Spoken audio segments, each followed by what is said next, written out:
परोसो और सोने की थाली में जवना परोसो और जवना ना जेवा गिरल बाबा बुरा झम से गिरल बाबा बुरा झम से गाठिया परल बपियावा बोल नाई गाठिया परल बपियावा बोल नाई।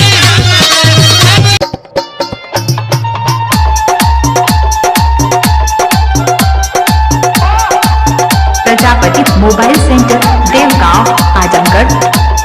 Mobile number 908225 7920।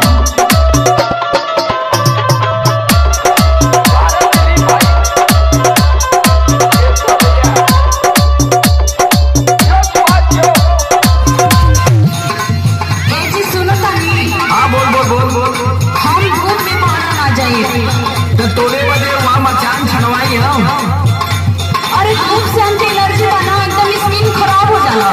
अरे हम जानते कि तो हालैंड से आए हैं। चलो सुना सुना तो सुना सुना तो 12 झरे गेहूं बात बना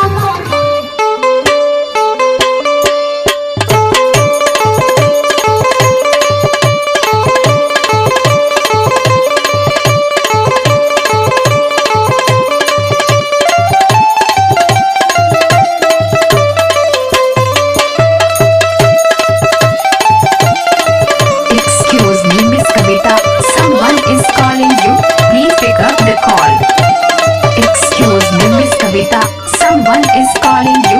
Please pick up the call. Hello, का हो का हाल चाल है? अरे तनी रतिया का 1:30 बजे फोन करत हुआ का? अरे पगली 1:30 के चक्कर में यहाँ 3-4 कब बज जा।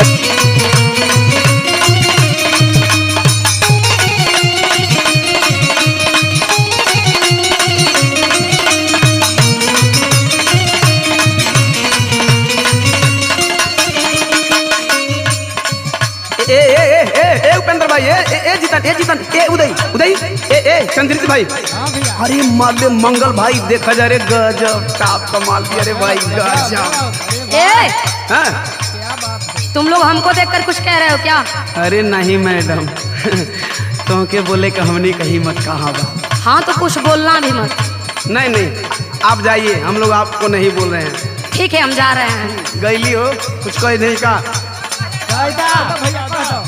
मोहनी मूर्तिया लागे चल चुल बुलिया इस कुलिया जालेना ईसान कुलिया जालेना तो छोटा की साथी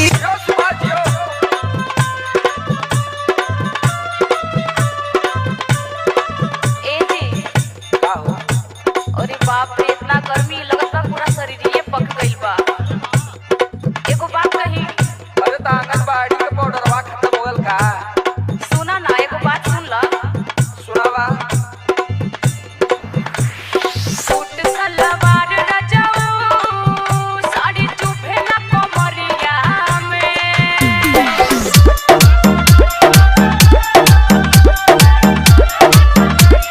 डीजे अमरीश बाबू जी, अमरीश बाबू जी, अमरीश बाबू जी।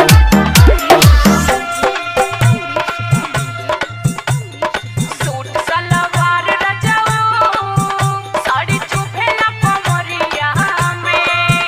लीला में कसी मजा भी गरमिया में। हम लोग का वीडियो कैसा लगा? अच्छा लगा तो प्लीज़ लाइक और शेयर जरूर कीजिए।